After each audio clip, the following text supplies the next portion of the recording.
Bonjour Jérôme Navarro, merci de nous avoir rejoints aux Assises de l'économie de la mer à Bordeaux pour cette première édition du studio Jeune Marine en partenariat avec le cluster maritime français CMB Tech et CMB Tech Euronav. Jérôme Navarro, nous vous suivons depuis quelques années déjà. Vous êtes actuellement le directeur général de la compagnie maritime nantaise. Nous voici donc aujourd'hui pour parler avenir et décarbonation. Est-ce que vous pouvez nous présenter tout d'abord votre compagnie maritime, s'il vous plaît? Bonjour Charles et merci à Jeune Marine de m'avoir invité. Donc la compagnie maritime nantaise fait partie du groupe Sogestran. Le groupe Sogestran, c'est plusieurs métiers, le maritime, le fluvial, la logistique et le service aux industries. Donc moi, je participe au sein du métier maritime aux côtés d'une autre société, d'une autre holding qui s'appelle Sogestran Shipping, que vous connaissez aussi bien, puisqu'elle regroupe plusieurs entités maritimes, que ce soit Maritima, Someka, CBS, EVS Pointe de Caux, puisque vous avez visité récemment le Pointe de Caux. C'est aussi une société qui traite de projets d'avenir, et notamment avec un projet très tourné vers le CO2 liquide et l'enfouissement du CO2 liquide qui s'appelle Océos. Mais pour revenir à l'AMN, la compagnie maritime nantaise que je dirige depuis 5 ans, l'AMN, on est essentiellement sur plusieurs métiers. Transport à passagers avec notre filiale Morlaine Express à Brest, qui renouvelle d'ailleurs ses 6 vedettes à passagers. L'activité Roro, on a un navire spécial et puis après on fait de la gestion pour le compte de tiers et essentiellement pour Sogestran Shipping. Et nous avions découvert l'an passé lors de la visite du Pointe de Caux que le groupe Sogestran, grâce à son bureau d'études, avait la capacité de s'adapter aux clients. Pour la maritime nantaise, quelles sont vos solutions qui sont envisagées pour décarboner les rouliers à partir de 2030, enfin, juste avant 2030? Donc effectivement, vous mentionnez le bureau d'études, c'est pour nous un élément essentiel dans cet enjeu de décarbonation. C'est un élément essentiel qui est complètement intégré dans l'ADN du groupe Sogestran. Le groupe Sogestran, c'est vraiment un métier d'ingénieur, c'est vraiment un groupe d'ingénieurs. Et notre objectif, c'est être capable d'entendre, d'écouter, de comprendre les besoins du client et à chaque fois de proposer une solution qui est une solution adaptée à ses besoins. Et ça, cette solution, elle est toujours dans un contexte, je dirais, contraignant. On a toujours énormément de contraintes et on se plaît à faire ces solutions qui sont des solutions contraignantes et très engageantes pour nous. Donc pour l'AMN, comme pour l'ensemble du métier maritime, on a établi il y a environ 1 an et demi, 2 ans, une stratégie de décarbonation qui s'appuie sur 3 piliers. Le premier pilier, c'est mieux concevoir. Mieux concevoir, c'est-à-dire avoir à l'esprit, dès le neuvage du bateau, dès le design du bateau, d'avoir à l'esprit des solutions techniques qui soient justes, ce dont on a besoin, avec une architecture propulsive adaptée, avec déjà d'emblée une digitalisation de la construction, de façon à ce qu'on puisse après, en exploitation, profiter de cette digitalisation pour pouvoir mieux optimiser, mais on le verra tout à l'heure. Et puis après, le deuxième pilier, c'est mieux consommer. L'objectif, c'est faire un travail d'efficience. Donc là, on a déjà des connexions à quai, on travaille sur des nouvelles énergies, que ce soit les biocarburants, les nouveaux carburants, les carburants de synthèse, mais aussi des fois, on se pose, on étudie des domaines complètement nouveaux, en tout cas qui commencent à émerger dans la marine de commerce, le nucléaire par exemple. Et le troisième pilier, c'est mieux exploiter. L'objectif, c'est toujours pareil, c'est tirer le meilleur parti, le meilleur profit des moyens qui nous sont attribués. Et donc là, on revoit nos procédures d'exploitation, on utilise la digitalisation dont je parlais tout à l'heure pour mieux connaître notre navire, pour optimiser la conduite de notre navire, pour optimiser la distribution de puissance que nous avons à bord, de façon à être efficient. Et puis aussi, on participe à la connaissance du milieu marin.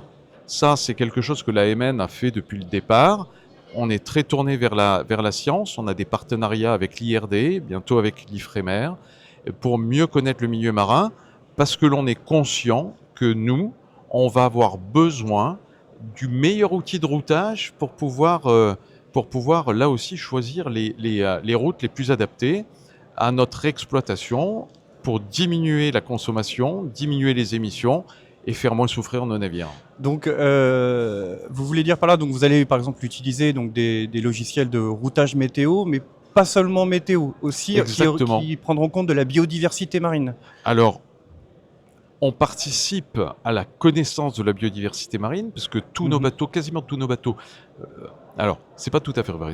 On a 2 bateaux et on va équiper d'autres navires de testeurs de salinité par exemple, et on participe à la récolte des données de salinité sur les océans que l'on traverse.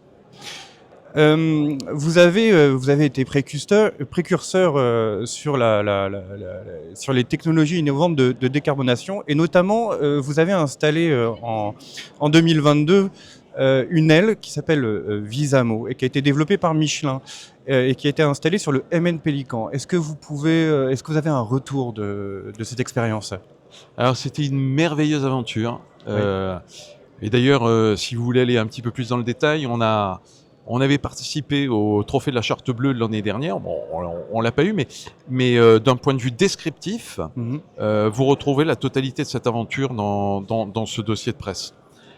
Il faut rappeler un peu le contexte. Le contexte, on me propose cette technologie qui m'interpelle. Je me dis, mais c'est possible qu'une aile gonflable comme ça soit réellement propulsive.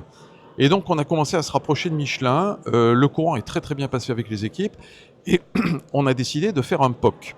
Donc le POC, c'est une forme de solidarité en fait entre un industriel, un équipementier et un armateur, en disant on va tester la technologie que vous proposez pour vérifier que le concept est un concept qui soit utilisable, qui convienne, et on va développer les choses ensemble et on va les adapter ensemble. Donc c'est ce que l'on a fait quasiment pendant 3 ans aux côtés de Michelin. Le POC n'avait pas comme objectif d'améliorer l'efficience énergétique du navire, c'était simplement de pouvoir participer à l'amélioration de la solution. C'est une solution qui marche, c'est une solution qui est facile, c'est une solution qui nous a permis aussi de toucher au vélic et de permettre à nos équipages de connaître une technologie vélic et puis de se rapprocher d'un équipementier qui, supporté par le groupe Michelin, était en soi une superbe aventure. Oui, j'avais entendu de retours assez positifs des marins sur cette aile. Donc nous avions constaté l'an dernier que vos navires étaient à la pointe, avec le Pointe de Caux par exemple, mais parfois trop au regard de la logistique et de la réglementation. Et toutes ces difficultés sont-elles un lointain souvenir? Alors, vous avez raison. Il faut se rendre compte que quand on est armateur, on construit des navires, on design des navires pour 20, 30 ans, des fois plus. Pour le fluvial, c'est parfois plus. Et souvent, il faut faire des paris technologiques, des paris sur les carburants disponibles, sur la molécule disponible, et puis des paris aussi sur l'évolution de la réglementation. Et de temps en temps, et ça il faut l'accepter quand on se lance dans un tel projet, tout n'est pas prêt au même moment et au moment où notre solution arrive sur le marché. Bon, et ça, c'est vrai, de temps en temps, on fait le constat de un peu trop tôt. Mais on travaille pour construire la réglementation. On travaille là aussi pour la faire évoluer. On travaille. Je prends l'exemple, par exemple, de la barge Zulu 6 à hydrogène. On a adapté, les équipes fluviales ont adapté la réglementation du gaz à l'hydrogène, et ça a été un travail main dans la main avec 2F, le syndicat professionnel, pour pouvoir faire émerger une réglementation qui fonctionne, qui soit efficace. Et donc là, la barge, elle a été réceptionnée, elle est en essai, et on espère la voir arriver sur le bassin Seine. Vous profitez en fait de la capacité des marins à savoir s'adapter relativement facilement aux changements et aux nouvelles réglementations, aux nouvelles adaptations. Le propre des marins, c'est d'être capable de s'adapter. Donc ça, c'est quelque chose qu'ils ont tous dans leur ADN. Et c'est effectivement une qualité forte. Une qualité forte. Et d'ailleurs, c'est ce qui conduit nos projets. C'est terminé. Nous ne regardons plus un projet comme un projet purement technologique, mais on regarde un projet sous une forme complètement globale, avec une stratégie terre-mer, avec le port, une stratégie des fois qui va bien à l'intérieur des terres, une stratégie de disponibilité de la logistique carburant. Et là encore, c'est quelque chose qui est très important. Et aussi une stratégie de réglementation. Savoir comment on estime que la réglementation va évoluer dans le temps. Donc ce sont des projets qui sont beaucoup plus larges et beaucoup plus globaux qu'un simple projet technologique. Et vous nous avez parlé tout à l'heure du nucléaire, mais c'est-à-dire que vous avez déjà des visions pour la neutralité carbone, par exemple, pour 2050 ? Alors, 2050, c'est loin et c'est proche à la fois. Le nucléaire, je conçois que la filière va mettre assez longtemps, à mon avis, à s'émanciper de la filière militaire déjà, et puis régler les problèmes de réglementation pour pouvoir avoir cet outil, en tout cas cette solution disponible sur le marché de la marine marchande. Mais il n'empêche que nous devons suivre et effectuer cette veille technologique et réglementaire. Et ça, nous le regardons d'ores et déjà, bien évidemment. Et concernant le choix des armements, du rétrofit des navires, plutôt que des constructions neuves, quelle est votre politique à l'AMN ? À l'AMN, c'est... bon, je vais peut-être le dire sur le ton de la boutade, mais je l'ai déjà dit, on utilise notre jean jusqu'au bout. Ouais. Ça, c'est quelque chose qui est clairement ancré en nous. On a des moyens, ce sont des moyens qui sont hyper capitalistiques. Investir, tous les armateurs font face à des murs d'investissement. Donc, on utilise nos moyens jusqu'au bout. Néanmoins, il faut aussi se rendre compte qu'un navire, c'est une formidable entité industrielle. On produit de l'énergie, on produit de l'électricité, on utilise l'énergie et l'électricité, on produit du froid. C'est toujours, et ça se fait dans un environnement hydrodynamique qui est complexe. Et c'est un équilibre à chaque fois. Et un navire, c'est en fait un équilibre qui correspond à une activité donnée et parfois même à une zone donnée. Donc à chaque fois que l'on réfléchit à un rétrofit, c'est peut-être bouger un des paramètres de cet équilibre et rentrer dans une zone d'instabilité.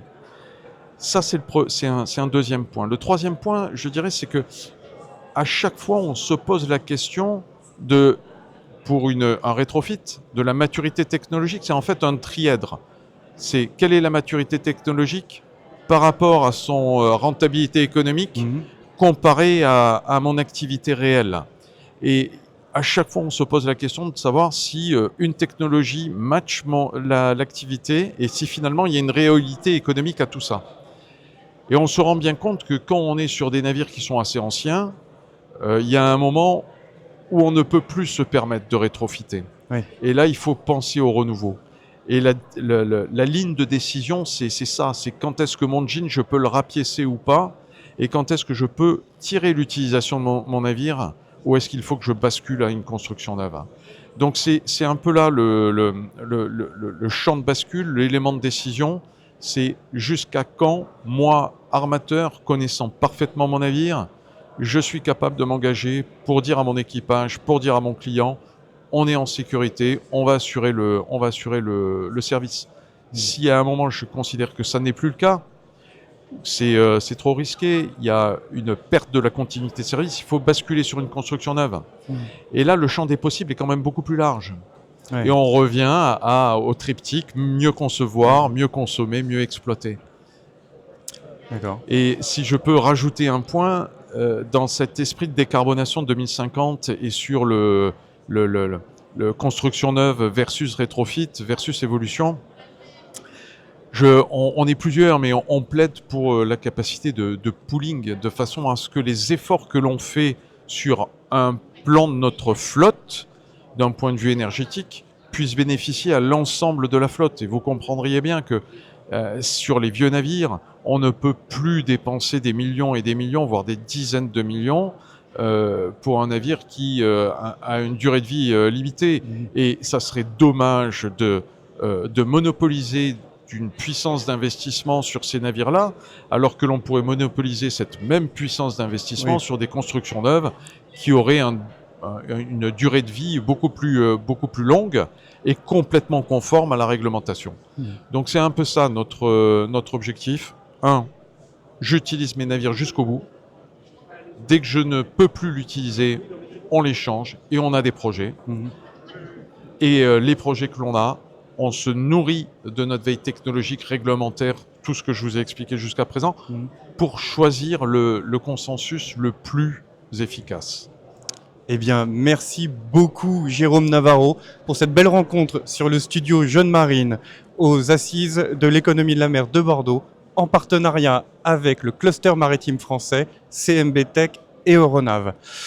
Et pour ne rien manquer du contenu Jeune Marine, vous pouvez voir toutes nos vidéos sur YouTube et sur les réseaux sociaux. Abonnez-vous. Merci beaucoup Jérôme. Merci Charles et merci Jeune Marine. Merci.